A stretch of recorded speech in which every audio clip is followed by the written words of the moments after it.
Hey, what's happening? Before we jump into the show, I wanted to see if you had any music on a hard drive. You have a band, you have a project, and you want to self-release your own music. Well, there's an easy way to do it. You can go to distrokid.com/VIP/hyphenate and go get your music up on all the streamers. You keep 100% of your royalties, and you can get 30% off by using this code. It's a great, easy way to get your music up on the streamers and share it with your fans, your friends, your family, your mom, your dog, everybody. Everyone wants to hear it. But go to distrokid.com/VIP/hyphenate, HYPHENATE, and send me the link. I want to hear it too. Send your mom the link. Send your dog the link. They all want to hear it too.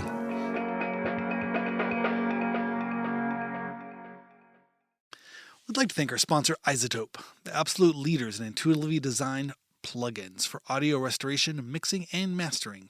At iZotope.com, you'll find a plethora of tools and suites that will enhance your audio production, whether it's voice, video, podcast, or a full production recording session. Check out the industry-standard audio repair tool, RX11, or the multi-tool mixer plugin, Neutron 5, or the powerful Ozone 11 mastering suite, plus tons more. Go to iZotope.com and use the code FRET10 at checkout for 10% off. That's FRET10 to get 10% off at checkout.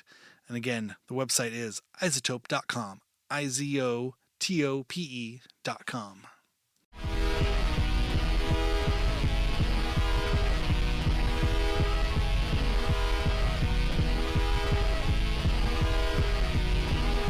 Welcome to Hyphenate Halftime. It is I, your host, Randy Randall. We are here today on the Labor Day holiday. I'm joined, as always, on every Labor Day by my good friend, Mr. Aaron Farley. How are you doing today, Mr. Aaron Farley? Laboring away. Laboring the day of Labor Day. This is the day you work twice as hard, right? Is that what it's supposed to be? No, that doesn't sound right. I think so. You're supposed to work 80 hours in one day. I think 80 hours of work in one day. Well, we're laboring away. We are recording this early. If there was any major political attacks by the federal government on its citizens this weekend, we are not made. We'll talk about it next week. Yeah, we're actually not working on Labor Day. We are taking the Labor Day off, so we're recording early. So I hope everybody else is not working today and also enjoying their day off. Yes. I feel like, we're actually recording this like almost a week early. So it's good. We're double laboring the week before, so we could take one Labor Day off. I feel like there's the thing. I always remember when we would tour in like the UK and in Europe, but especially UK, they would have these things called bank holidays. And I never understood what it was. It was just kind of like, oh, well, this is the day the banks are closed, so everybody's stays home. But I feel like it's this kind of thing where it's like a Labor Day, Memorial Day, President's Day sort of thing. I feel like England doesn't, get mushy about this kind of stuff. They just chalk it up to a bank holiday, and it's always random, and it always fucks up your gig. Whatever you thought you were going to have a good gig, and it's like, well, it's a bank holiday weekend, so everybody's out down in the shore or doing something else and not coming to your show. It's like, but what if they all came to the show? Wouldn't that be even cooler for the bank holiday? Nope. Yeah, that's not happening. That's not how these things work. Yeah. They also go on a thing called holiday, right? Which means that they get a ton of time off of their job because their bosses realize that it's actually good for morale to have your employees gone for a while so they can enjoy get coming psyched back. Up. And I mean, I see that as a new teacher and going through my first summer off. Yeah, is that it was like, the first couple weeks are like, you're still stressed out. You think you forgot stuff at school, or you're still like, there are the random parent who will email you and go, hey, so it's too late to turn that thing in. And you're like, dude, it's July. Oh, I thought maybe no. Yeah, no. But then, and then it's normal for a couple weeks, and then there's the couple weeks where you're like, oh God, I gotta get. Do I remember how to do this or whatever? But then there's the 3 days right before school, and they have all these kind of events that you go to school and you have a couple meetings, and here's the new stuff for this year, and then you get into your classroom for a day, you get to, do that. And then there's the whole district gets together for one day, and there's this big kind of celebratory thing. And you're like, oh yeah, everybody is kind of recharged after 8 weeks or whatever. Yeah. And actually it's 8 weeks not for that many people. Like for teachers it's 8 weeks, but then a lot of those teachers do summer school for like 4 weeks. And so really like most of the people, and even like the staff, a lot of the staff gets like 2 weeks off, 3 weeks, like kind of a normal amount of holiday, time. break. But a forced, like it's a specific amount of time. But But you do see the like people come back and they're like, yeah, no, I'm ready. I actually like my job. Like this is okay. And then you see everybody by the end just go, I'm burned. No. Yep, I'm done. Yep. You're never going to see me again. They're going to go fuck themselves. I'm like, shit. I just needed 2 months off. Yeah. No, it's wild. I remember when I was substitute teaching, I think I went through a summer, but I mean, I had lots of weird time off because I was just subbing, but I did eventually have a long-term gig where I was there through the summer and then came back, and it was great. But because you could like do a thing where you just split up whatever your yearly salary is, and you just get paid a little bit less each month, but then you get paid through the year. So I was like, whoa, I'm getting the full sized, like, or the normal sized paycheck I was getting before, but for the 2 months in the middle there where I'm not even working. That was kind of awesome. Except for then that it's a tough one because you don't get paid on August 1st. So you get paid for 11 months. Is that what it is? And then you have to save enough for the last month because they can't, it's just a weird thing where they can't pay you because it's starting a new month. And so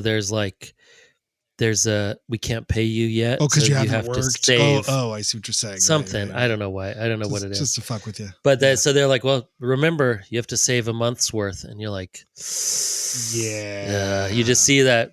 You see the money in the savings account. And you're like, okay, I'm good. We should just grab a couple $100. Like, we should go do that thing. And then you look and you're like, oh, no, now I have to resave. Do I have enough to resave? I don't have enough to resave. And then these last couple of weeks have been like, bologna you're back sandwiches. to like, when did I get to the situation where I'm like thinking that maybe I might have to eat Top Ramen for a week? Oh my God. And in my 50s. I've never stopped with the Top Ramen. I think I've taught the kids the Top Ramen struggle train. You just say it's cheap, it's easy. Don't worry about it. Yeah. Here's how you make it. But this is more of like a forced Top Ramen, no other options. Yeah. Oh Lord. Well, yeah.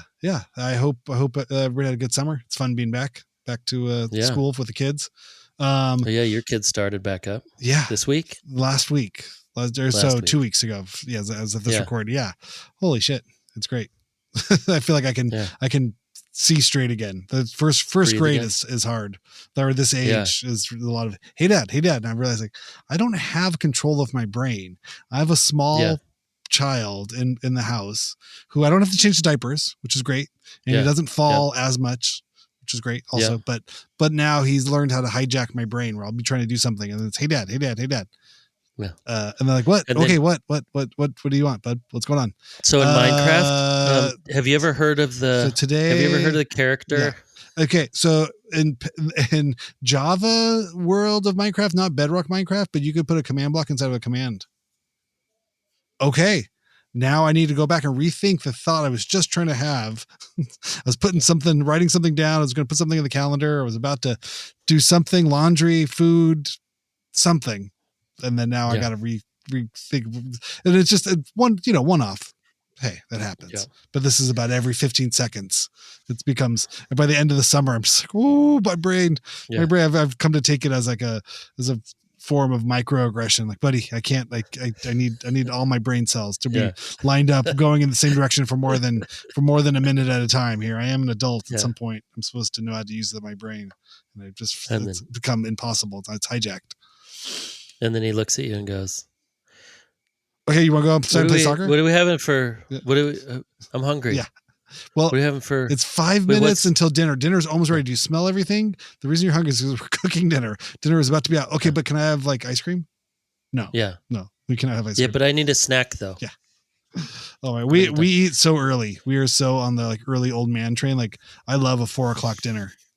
Oh wow. You like early. Shan's always pushing. She's like, let's at least get to 5.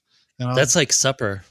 Isn't supper different than dinner? Maybe. Isn't supper like when people eat early? again, I'm just running through my day, like face down. Like now the kids are back in school. Like I have between 8 a.m. and like 1:30 p.m. to get as much done as I can. So sometimes I won't even eat lunch, or I'll just have a quick snack and then just be barreling through, just trying to get. Because last year he was kindergarten, right? Yes, he got out even. So earlier. You were on half days. Yeah, it was. So now you this is your first year. Of well, the only difference is really like 20 minutes. We were lucky this kindergarten went a little bit longer. We got lucky with that, but we'd have to. I'd have to wait for. This is really getting in the weeds, but I don't know if anyone cares. Yeah. But I would have to wait 40 minutes from when the kindergartner got out to when the fifth grader got out. So I had a 40-minute like hang out in front of the school. So I'd get there early. Wait for they were at the same school, and then school's just far enough that didn't make sense to come home and go back. So we had 4. So now we're down to 20 minutes, which goes by a lot faster. Of me kind of killing time with the other parents and the kids just kind of playing, sitting out front of the school. Right. Because what are we? Are we sixth grade, yeah. first grade? Yeah. So our sixth is still sixth grade middle school. Or is it? It's still part of elementary for our particular school. It's it's switched up for some. When I growing up, I switched from fifth to middle school for sixth, but this I just in our last school was like that. But yeah, this is This one now we're in the 7, 8 world, and I think it's good. I think the sixth graders are still basically kids. I remember when I was in sixth grade, I didn't feel ready to be around all these other older kids. No, it's weird to have sixth graders and also eighth graders, right? Because we do sixth, seventh, and eighth. The sixth graders really aren't ready to be hanging out or to be around the eighth graders. I don't think. Man, some of them seem older than they seem a little older, but most of them, they are little. They're still little kids. Yeah. And to see them, even some of them, because I have 2 classes and I go through, like, I have 2 classes of sixth graders, and then they switch out of my class into another elective every quarter. So I have like, I get like half the school of sixth graders throughout the year. And so then I see them in 7th grade, and so many of them, I'm like, wait, you're like a totally different kid. Oh, because I had them like first quarter, just within that year, 6 months later, and then they grew up a little bit, and then over the summer they decided, like, I'm gonna be a big kid now, and they got some big kid clothes and all that kind of stuff. Yeah, and then they come in, they're like, "Hey, Mr. Farley, who the fuck is this?" Like, whoa, this was SpongeBob SquarePants kid. What happened? Now you're Eminem kid. Now you're listening to Kendrick Lamar with the shoes. Used to cry and beg for Jolly Ranchers all day. Yeah, how funny. Do you have snacks? Yeah, do you have snacks? Snacks. Do you have snacks? That's all day for me too. Now at school. No, I don't have snacks. Why don't you have snacks? I'm not your parent. I'm not. Who? Also, like, how much money do you think I have? Do you know how much snacks cost? If it was known that I had the one teacher in the school of snacks, I'd be, oh my God, broke. Every kid would come by for snacks, and there's 1,000 kids. And now, like, I seriously, for a couple months last year, 3 times I bought one of those $12 bags of Jolly Ranchers. Oh, okay. Which is actually the best school candy. Because it takes a long time. It's like, takes a long time. It's, gum is not allowed or anything. Sure.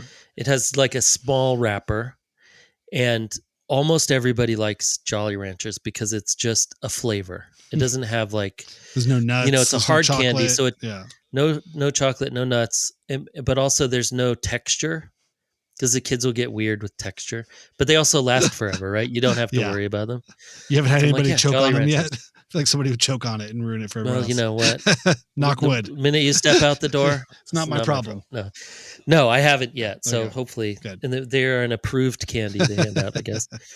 But man, the second that I got a bag of Jolly Ranchers and started, I'm like, I'm going to help it, with the kids that turn in their work early, whatever.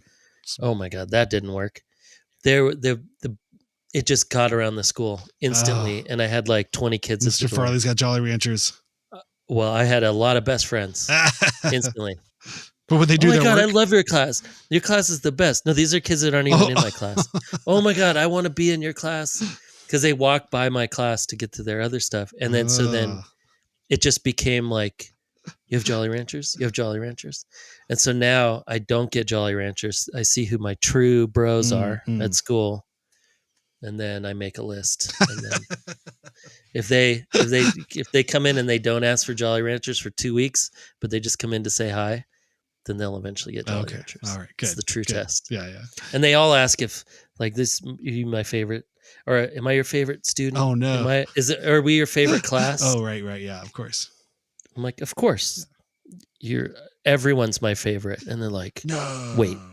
Wait, what? I'm like, you're my favorite sometimes. Right now, not so much. I mean, I need a lot more finished projects for you to be my favorite. There's a lot of projects. We don't have favorites. I mean, we say we don't have favorites. We definitely say we don't have favorites. That's for sure. That's so funny. Yeah, that's funny.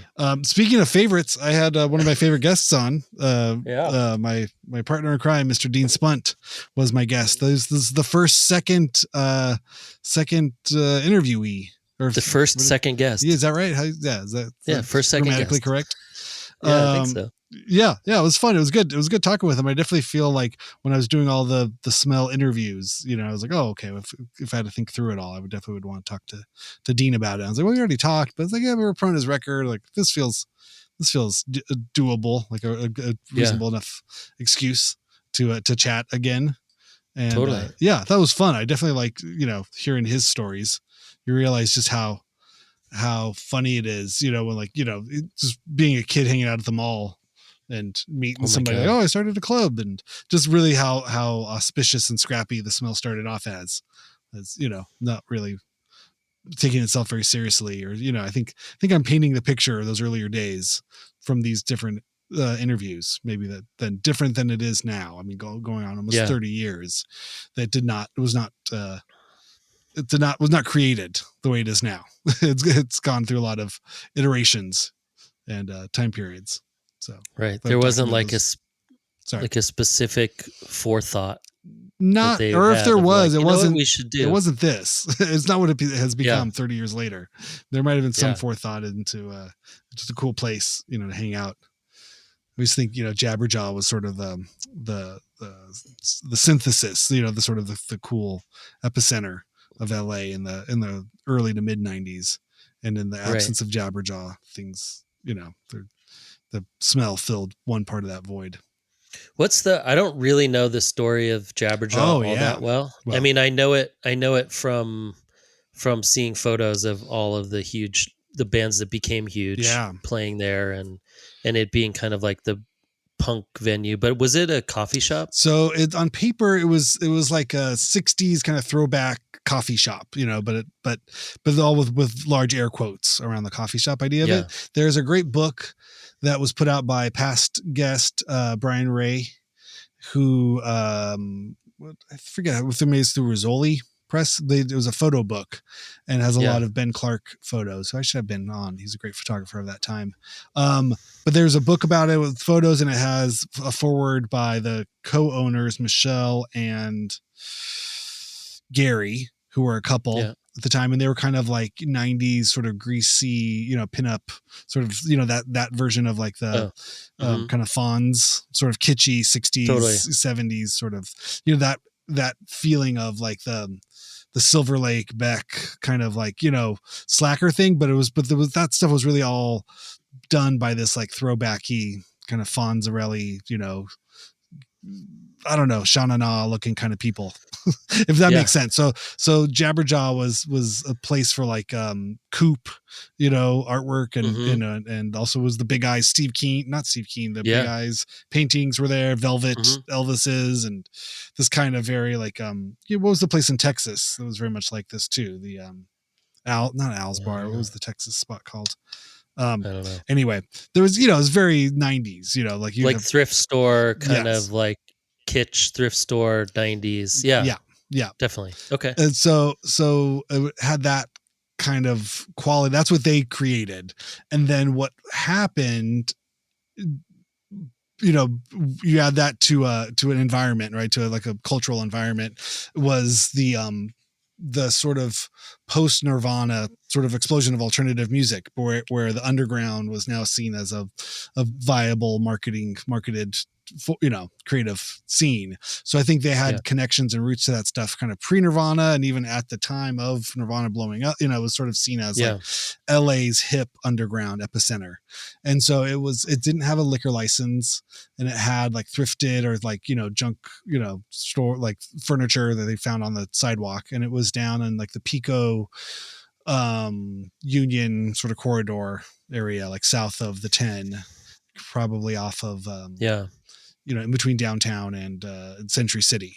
So that kind of Pico Union area. The kind of a rough spot at that time too, definitely, right? Yeah, a little bit. Yeah. But again, it was affordable. It was all that kind of stuff, where these things happen. And you didn't enter through the front. It was all like kind of gated off through the front. You had to go down a tiny little alley, like not even an alley, like a long hallway, kind of in a bricked out hallway. And there was a little like garden area, kind of smoking patio garden area. And they entered in through that way. And then, so it very much had that kind of speakeasy sort of, kind of almost how the smell is like, you don't go through the front where the address is. You got to go around the back just to keep people from hanging out on the streets. Yeah. And it's definitely, the stories, everyone's car got broken into that went to shows. And but and then right when you walked in, the stage was on your right. So you basically had to walk past the stage as you entered. And then on your left was like a little bar kind of area where they just served coffees. But again, it seemed to be kind of loosey goosey, it was the time, like, it's kind of like the early days of the smell, like Anthony was talking about too, where people had flasks in their jackets and, you could smoke sort of wherever and whatever you wanted to smoke. And it was kind of this sort of loose kind of social clubhouse sort of fun thing. But so many bands. I mean, it was K Records, it was Kill Rock Stars, it was Unwound, the Makeup,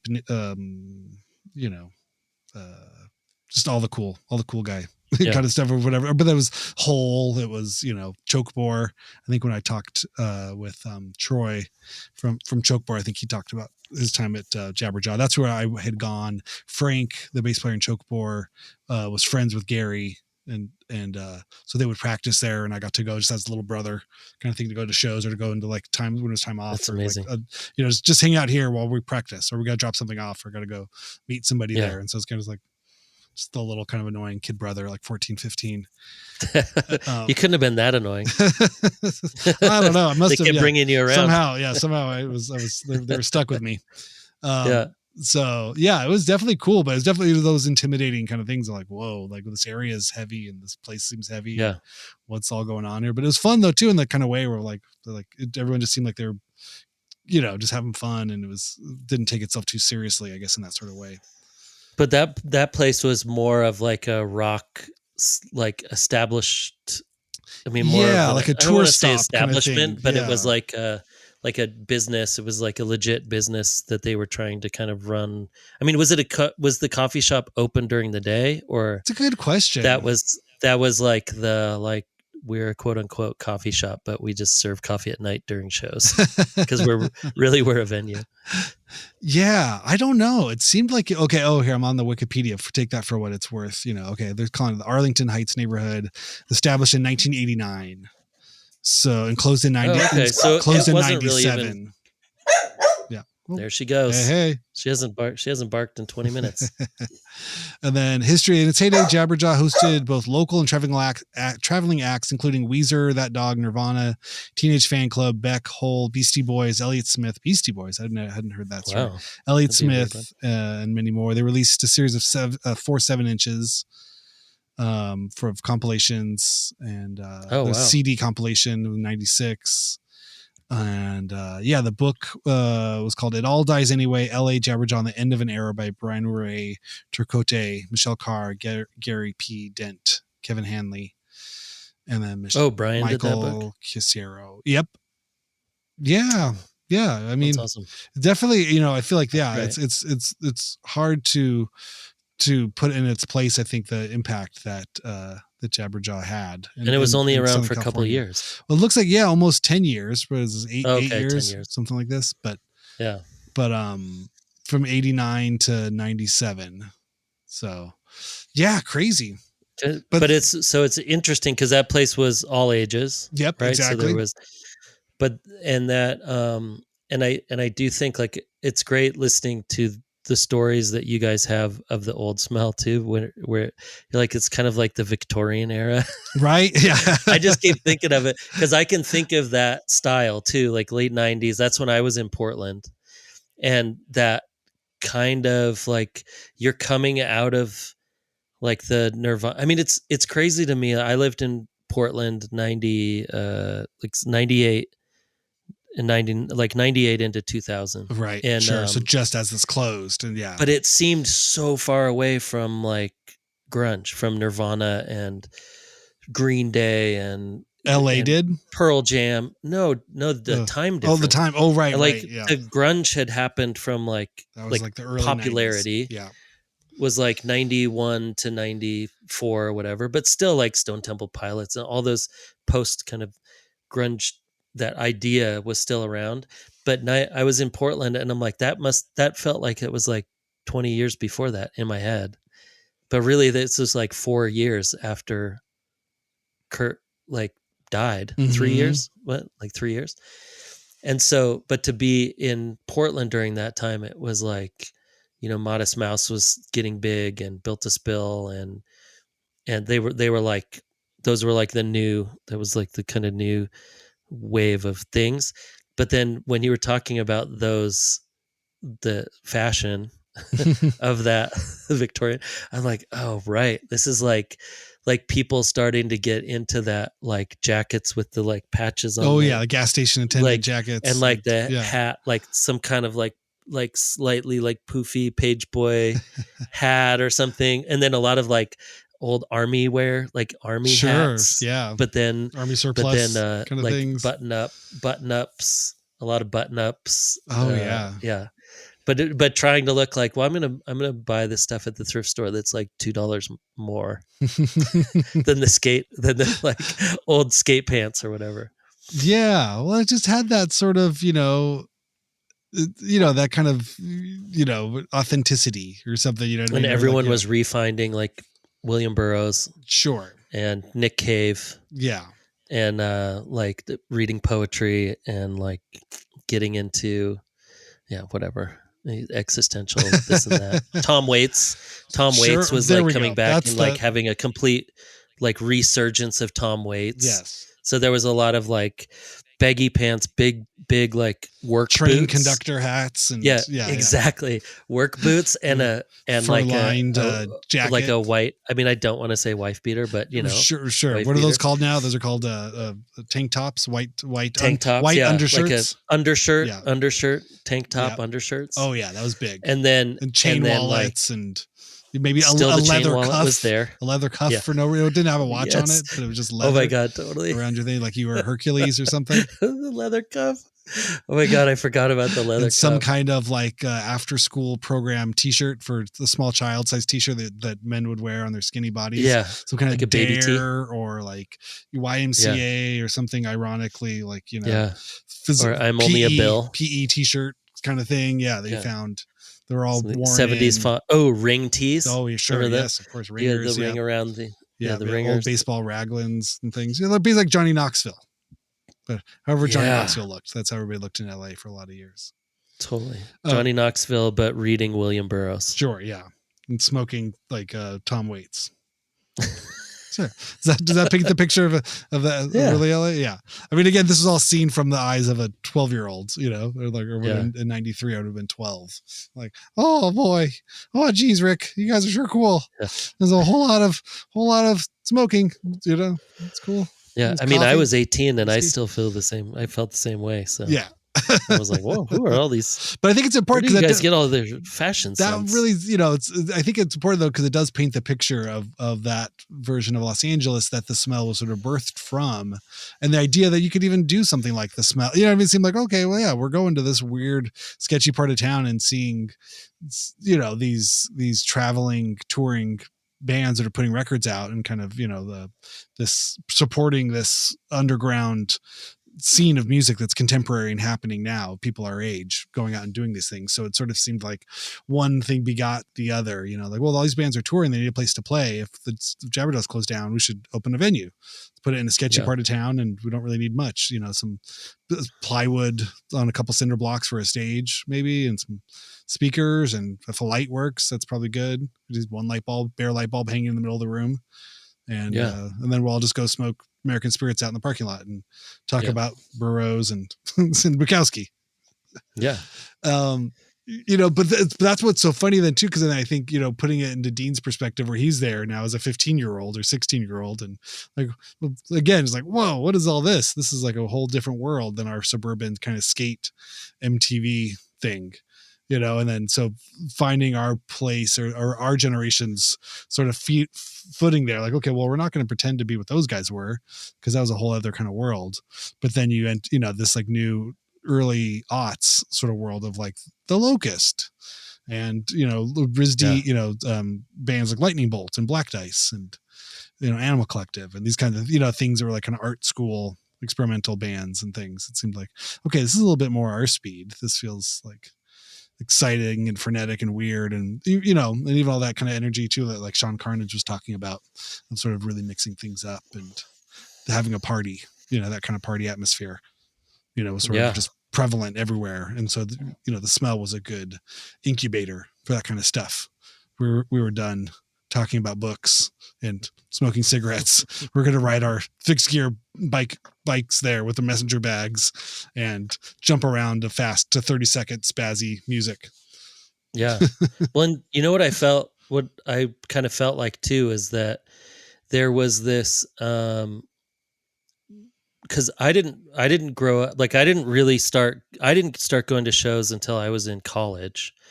Cause when I was in high school, I didn't know that stuff existed, or, we used to listen to, like, I remember would listen to like Jane's Addiction. I had a friend that was from California. And so he was like, no, you got to listen to Jane's Addiction and The Cult.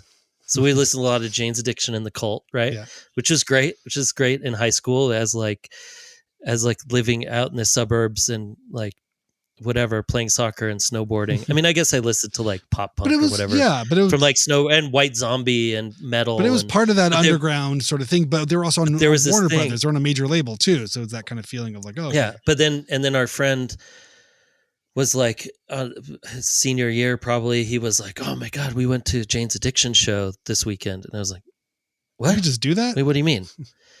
They played down at this venue, and it's like in Spokane. So they played at some venue probably to like 800 kids or something, maybe 1,000 kids. I don't know. And he was like, oh, there were light bulbs everywhere. It's like whatever it would be.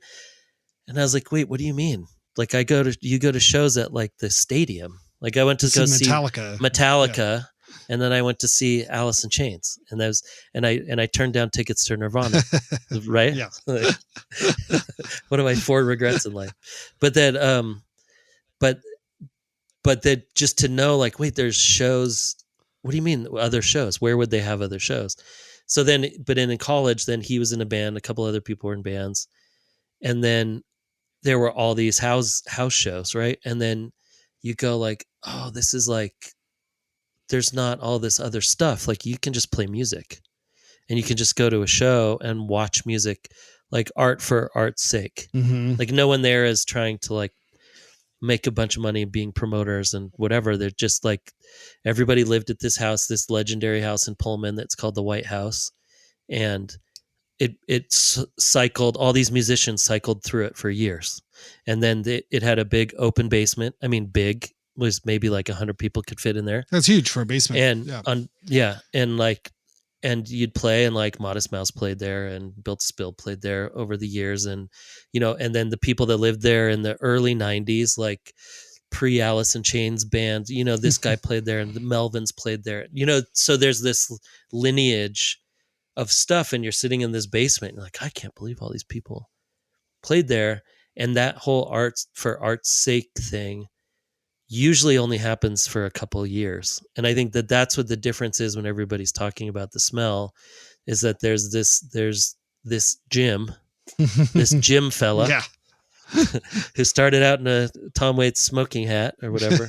but that it seems like there's this, to have this person that is just guiding the art for art's sake and making sure that it's staying on that path of like art for art's sake, and then it's kind of hands off.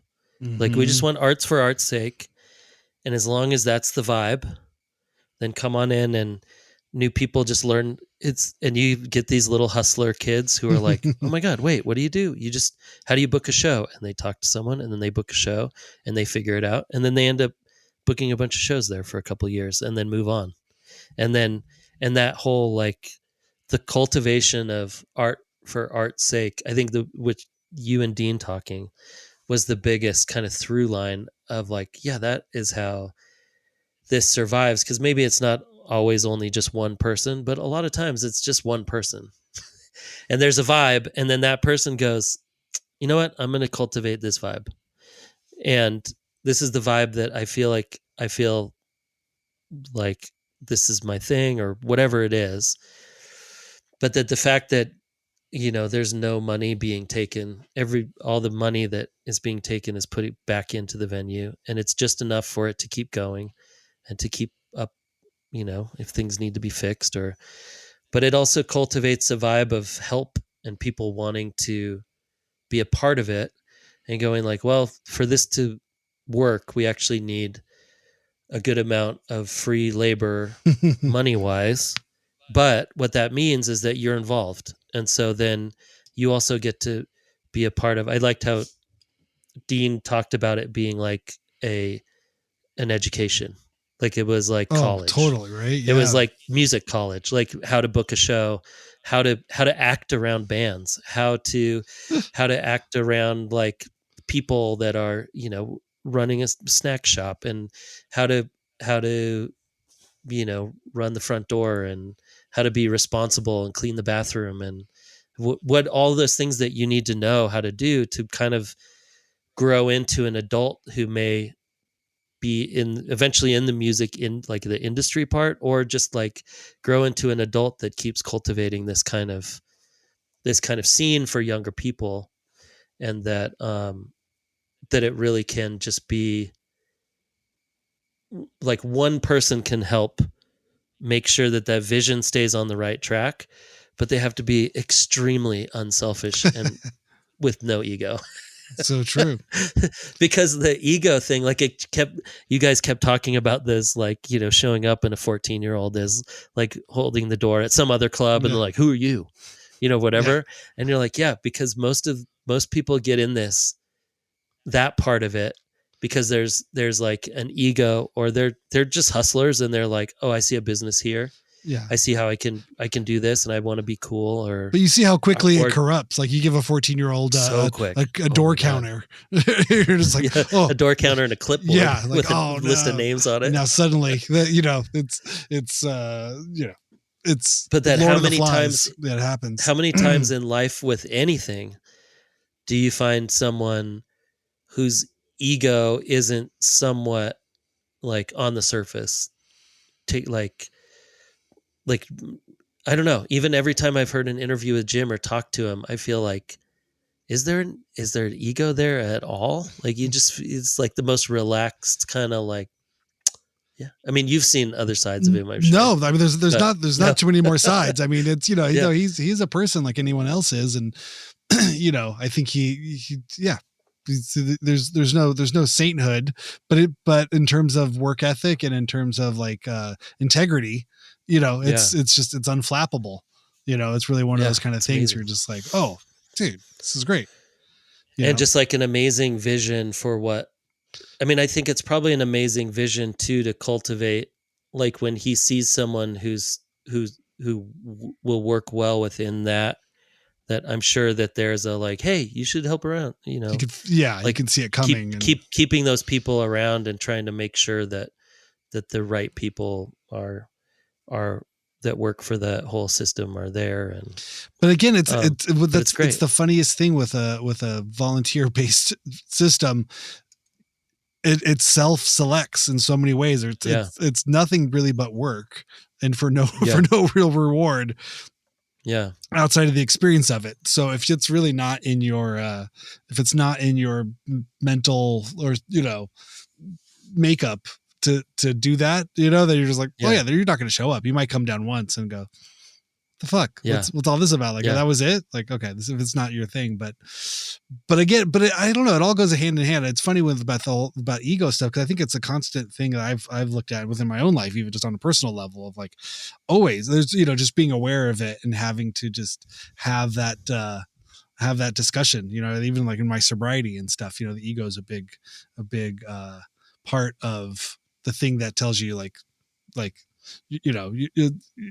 you're great, you're garbage, it's the ego that needs to constantly be filled. It's like, oh, that was so awesome, and I want to do it 100 more times. Or like, I feel great, I can do everything. This kind of like unrealistic over self-confidence can be kind of placed on the so it's inspiring to see people where it's really just, it's that act of service or being of service to something, in the kind of a spirit of volunteerism that I feel like is always a great way to sort of just put the ego on the back burner, because it's hard to feel like a piece of shit if you're helping someone else out. If you're actually helping, your own sort of like self-hating narcissism becomes checked in some ways. You're like, you can't hold both of these concepts at the same time. I'm a piece of shit and everyone needs me and I'm so helpful and I'm a crucial part of a community because I help other people for nothing, for no reward to myself. It's like, well, I feel, but again, you kind of go, well, that's just for then you're just serving your own ego in that way. You're like, yeah, but hopefully even in that like little jolts, you feel of like, oh, cool, I did something good. I feel good about myself, like giving I feel like giving a gift. It's like hopefully you give more. Yeah. Sorry. Well, I was going to just say it's like eating.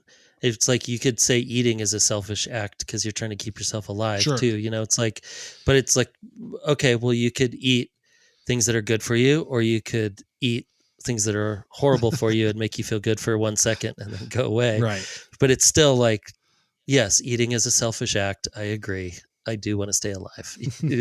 You're correct. Okay. Let's have some positive selfishness. Find the correct balance of this whole thing. You also have to bring yourself the oxygen mask first on the airplane is like the best example of that too, right? It was like, selfish act, because if I'm alive, that means the people around me have a better chance of being alive. Absolutely. No, and I'm not Jim. I have ego to spare. I have and it's done me good for some years, and it's tried to kill me for some years, but it's always there, and it's a constant thing that I'm if not in struggle with, I'm very aware of to keep a light on it. But what I was going to say, the two, and just in terms of like the Dean and I's experience playing shows and stuff, what really ruined us in some ways was having our first experiences of shows happening in this very kind of like art for art's sake, or this very sort of altruistic sort of community space, because then every time we would see the greedy promoter or the overly zealous club person or somebody just power tripping, and which is very common in a lot of, that's probably more common than the smell. The smell is the abnormality in the music business. Totally. And so it's more common to see just the guy with the flashy shark skin jacket and, hey, I'll pay you next week. Oh, I never paid you. Oh, go fuck yourself. Hey, whatever, and just everyone looking to rip each other off. Like, oh, I got your drink tickets, but you didn't sell enough things, so you got to pay me back for the you're just somehow you're like constantly being screwed over left and right in any kind of bar math music business. Sure. Yeah. Or just all of it. Even the other bands, like, can I borrow your stuff? Oh shit, I broke all your stuff. Sorry. Have a good show. All of those kinds of things. You're just like, oh, right, this is more normal for that. But because we spent so much time at the smell and got so used to that sort of community driven thing, that we'd like, oh shit, we had a very low tolerance for any kind of music business BS. It's like, no, we could see it a mile away, and like, fuck that guy, fuck this guy, fuck that guy. And maybe we came off as dicks, that we weren't really playing the music business game the way we were supposed to. But it's also like, why? I don't want to do that. Like, I don't want to be, it's hard to smile when you're just being ripped off, which I think is asked of a lot of people, especially younger people, as they, 100%. Participate in any kind of creative business. The creators themselves have to smile and eat shit for a lot of years. And there's some part of it that you can rack up to paying your dues. And there's some part of it you're just like, I'm done. I'm out. I can't smile while I'm being ripped off for this many years. And well, what it's hard to realize when you're young is that usually the art or the artist is the actual product. sure. But you're always being told that you're the front. You're like, no, that's all about you. It's like the ego driving, like, no, this is great, man. This is going to be blah, blah, blah. But then you realize that you're in it because everybody else is making a percentage off of what you are bringing to the table, well, it's that, right. yeah. So then when you get older and you go, wait, what? But I'm still doing the thing. You're like, yeah, well, here's the thing. Yeah. I had 20 of you. I was managing 20 of you guys, and I was just taking like a little percentage off of everyone. And I made all the money. It's a very profitable business for me. Yeah, to rip you off. Oh my God. It's a very profitable business to make 10% off of everybody instead of the one person that's making the 90 off of just you. But I think that is, and I was going to say that there's a little parallel of when we started the gallery, and we're like, yeah, this is great. We're going to do it. None of us have to, as long as we can keep the lights on, we're going to keep doing shows. And it was, it seemed very easy. And then it wasn't. Yeah. Right. Like you seem like, oh, we can make like $1,500. And you're like, well, $1,500 is like the basic. You realize like you also have to spend like $100 on paint every time to repaint in between. And then you have to pay this and you have to pay that. And then you have to, it's more expensive. And we couldn't even do that without having like a sponsor who paid, like Ruka paid for the rent, and which was great. They didn't ask for anything. They just wanted they wanted their name on the door. That was it, whatever, which I guess is asking for something, but then it's a low barrier. But even with that, and we were all just donating our time for all of the shows, and we brought a lot of people in. Also, we were trying to sell art, which is very difficult. It's not really like charging $5 a head at the door, but we only had to have like a couple things a month, and it still was impossible. Like it was so much work, and it was so hard to like keep people interested. And it was so, and we really, like I've said before, like, Justin passed away and we were like, okay, this is done. But I think maybe we would have gone for another year, maybe. But it was exhausting. Yeah. Like, doing all that work and like, and just being like, well, I still have to go do my job too. And then I have to do this on the side with these 4 other people. And then, but what I was going to say is we ended up having a good amount of kids who would, I say kids, like teenagers and then young 20s kids that were like, do you guys need any help? I'm like, we can't pay. I'm like, I don't care. I just want to, can I hang out? I'll work for some beer or whatever. And then only the kids that were of age. Yeah. But would help like install, like, well, we're doing an install. It could help. Come on down, help paint, sweep and help paint. And like, and then it became like a couple of these people who were like, well, here's the guy that paints. He paints after every show, and we give him like $75 or whatever, and he's stoked.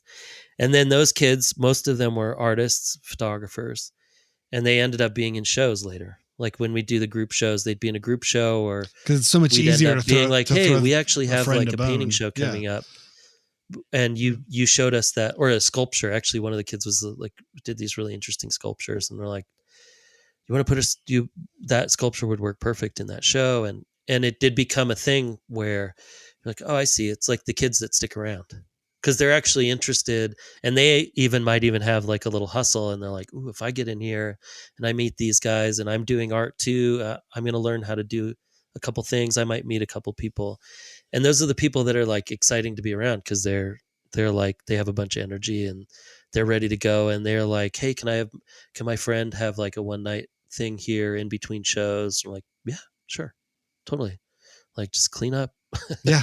But what I was going to say is the other side of that too was that almost every artist that had a show there said, even though we had the toughest time selling art because we didn't have any clients and none of that stuff, but almost all of them were like, this was the best experience. This was so fun.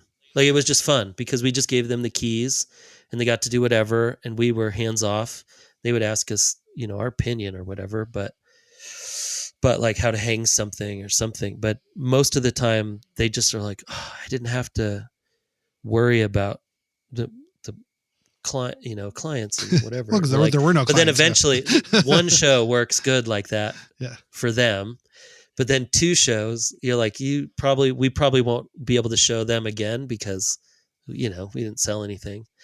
But the when people even come up now and go, God, remember those couple of years? That was so fun. Those shows were fun. Yeah. I mean, you played there a couple times, right? It's great. You played for a couple openings. Amazing.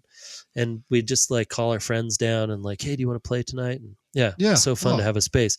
But what I was going to say is like, I don't know how he's kept this open with the consistency to just like keep it rolling. Like insane. For so many years. It's so crazy. Yeah, no, there's been some kind of magic to the smell that I think is very uncommon and for some reason it's uncommon for professional music venues to even last that long, let alone the DIY, art spaces. It's, those things have 6 months, 2 months to 6 years at the longest, and to see something like this go for decades, it's a testament to Jim, because he's the only constant, in that equation of like what's different about the smell, and it's just the one person. So it's it's great. It's been so fun. I'm glad I've been able to kind of capture these talks to at least put down my memories and sort of curate a list of 4 people if I had to, throw a dart in my memory banks of like, okay, who would be the 4 people I'd want to talk to about the smell? And it's been cool. Yeah. Next week I'll have Jennifer Clavin from Miko Miko and Bleached. I think she'll be on. Awesome. I think, unless I have something that's coming up quick that has to. I went one week over, so now the schedules are getting a little impacted. Some of the some of the shows they're bumping into each other. I know, but I'm trying my best. I try my best to usually line stuff up for when people are promoting things, have things coming out to promote. No, that's what I'm saying is you can change it. I know, yeah, just could just be ongoing. Could be once a month. We'll just talk about the smell. And that's I always feel like I did talk about the smell, but it's fun to really have that, like, to realize like, oh yeah, if you actually call it a theme and make it a focus, it's a lot easier to just keep just put the light on it versus, and then if it just comes up in random conversations, which I feel like, I think it's great because I learned a lot. I actually didn't know that you and Dean were so involved. Oh, the smell. Yeah. Well, I mean, I knew that you were like, I knew the bands, I knew you played there a lot. I knew you were, involved but I didn't know that, you were the key master for that many years, or that Dean was booking shows. There is no Gozer. Only Zool, the keymaster. Only Zool. That he was Clortho. Like going to shows when he was 15 in North Hollywood, and when he was like booking. I mean, that was right at the time when I moved to LA, when he was talking about like trying to book a show for the Icarus line there and stuff. And I was like, ooh, I can't imagine the Icarus line playing at that place. Yeah. Oh my God. Can't imagine how that necessarily went down, but maybe I mean, the first time I went there was with Travis and probably Aaron to see some bands, So funny. So we definitely have to have the Buddyhead themed month. Maybe we talk to Dean for part 3 for the Buddyhead. That one could get dark, I think. Well, I think there was just a Vice documentary on Buddyhead. I saw some clip of Travis being interviewed for something now. Is there a archivist thing or look back? I don't know. Okay. I haven't been. I mean, I know they posted that Fred Durst photo maybe that's what of it was. Him in the office. Yeah. I mean, they did a whole Vice article and they did that. I'm the other guy in that photo. Was your face blurred out? Uh-huh. Oh, okay. That's so funny. Because it was right after I had gone to Warp Tour with my friend Matt Pizzola, who Matt had like an anarchist book fair kind of like he was selling, all these like anarchist and political books and stuff. And I went like a dummy. It was like, I mean, God, that would have been 2001. It was probably the summer. It's probably summer of 2001. And And I was like, I'll just go and sell Buddyhead shirts or whatever, not knowing. Like I was dumb to the whole thing. Like I'm to Warp Tour or to Buddyhead? No, I don't think people like hate each other as much as they do in real life. Oh, I see. I always think everybody could just get along. Or like, why would someone like be that mad at somebody or whatever? I didn't realize. I think that many people kind of had that much hate for Buddyhead at that time, because a lot of people loved, whatever. It's such a joke. And so where's there? And I was just like, well, I'll just bring some T-shirts and we'll sell some shirts. And I sold some shirts and I was hanging out, and then this dude just comes walking in the booth with like 10 other people.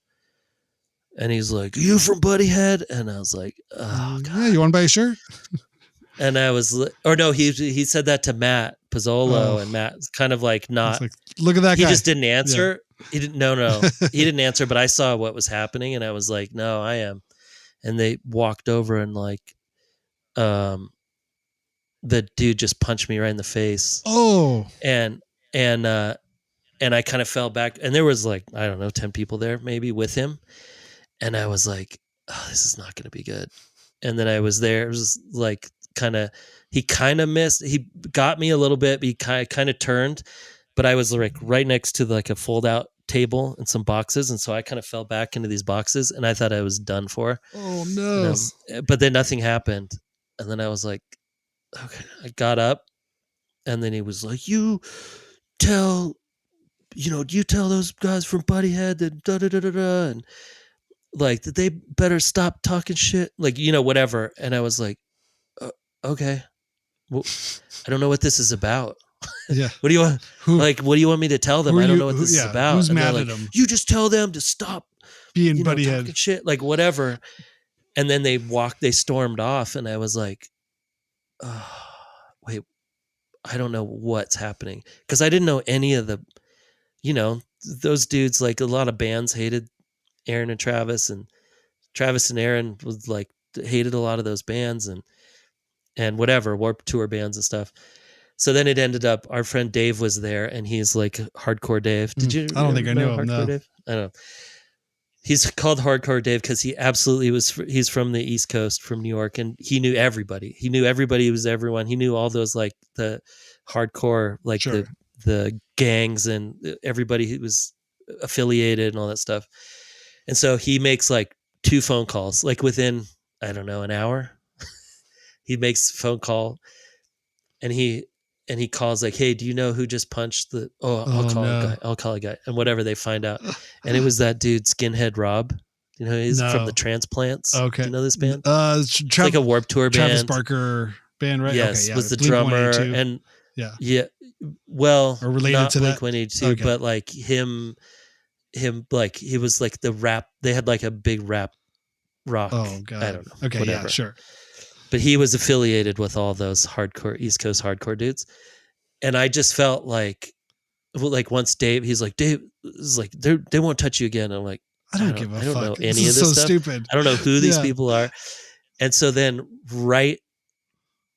maybe before that was when we went to Interscope, and then the kid took us into the Interscope to Fred Durst's office, and we posed with his hats on or whatever. And then, but then that photo comes out, and then Fred Durst and everyone's like, now they're threatening. Oh my God. Everybody. And I told Travis, I was like, blur me out. I already got punched. Dude, once. Just blur me out before you put this up, because like, I've already taken honestly, hits. I don't understand any of this stuff. I'm like too dumb to understand the hierarchy of who's who and what's what. I wouldn't even know any of these people if I walked in a room, the wrong room or something. Like, I'm just goofing off. I don't need like professional beef. Yeah. Like I may. Although now I do wish that I hadn't pulled my face out, because it is kind of a funny story. But that photo pops up every once in a while. Oh, that's so funny. And they just are like, Travis is in there, and I'm like, that's funny.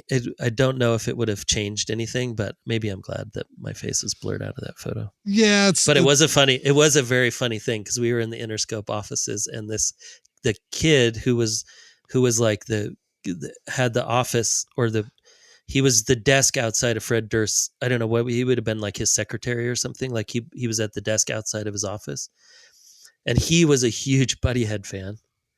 And so then when we were there, and he's like, "You guys want to see Fred's office?" And it was like the office right next door. Yep, there it is. And it was the office funny. right next door to the office where whoever we were meeting with. I don't know why we were even there, but he is just like, "You got to come in. Fred's not here." And so we walked in, and there was literally, I just remember like a stack of like 40 hats. you should, there's literally, you should print this out, because that literally is you under the thing where it says, I was there. Like, no, that is me. I was the guy that was there. Yeah. Oh, that's so funny. And so, yeah. So then we were there, and we thought it was so funny. And then I think maybe the photo was taken early, and then I ended up getting punched very soon after that. Oh. And then I was like, I don't need this. I don't know. Like, I'm not the guy. I'm not this guy that is like doing this. And so that is hilarious. But anyway, so that was me who ended up. But yeah, I think what's happening, Travis has just been posting that I think they're trying to put together a documentary of all the old footage and stuff. Okay. Because even when I was involved with that, with Buddy Head for like probably a year and a half. I mean, so Travis is the whole reason I moved to LA. Right. So I knew Travis because Travis grew up in Moscow, Idaho. And then I went to college in Pullman, which is, they're like 7 miles apart from each other. And Travis and his buddies, like Louis Fountain and Joey Fountain, they used to make these videos that were super good. I wonder if he put them up on YouTube. I bet they're out there. That they were really good skaters. And then Louis Fountain ended up being a pro snowboarder for K2 for a lot of years. And then him and his brother started like a company, like a film company called Robot Food, where they made snowboard videos and stuff. But those three made these really amazing skate videos in Moscow called Capital. It was called Capital 7 Films. And so when I was there just starting, I just got a camera, and they were just skating on campus. And I was like, "Hey, can I take photos of you guys?" And he was like, "Yeah, sure." And so I took some photos, and then I was taking a photo class, so I had access to darkroom, and so I was printing photos, and then next time I saw them, I just gave them like 8x10s, and he was like, "Oh, this is rad. Yeah, come out, like you can, like just next time we're in town, like or whatever." We just saw them all the time because they were younger. He had just graduated from high school, I think. And so we just ended up being friends and for photos. And then he taught me a little bit like how to do videos for skate stuff. I was not very good skate video stuff, but then one of my photo classes was a video class, and so then was a web design class, and so I had access to the web area, and so then we would go in there at night, and he would make make the Capital 7 Films website or whatever.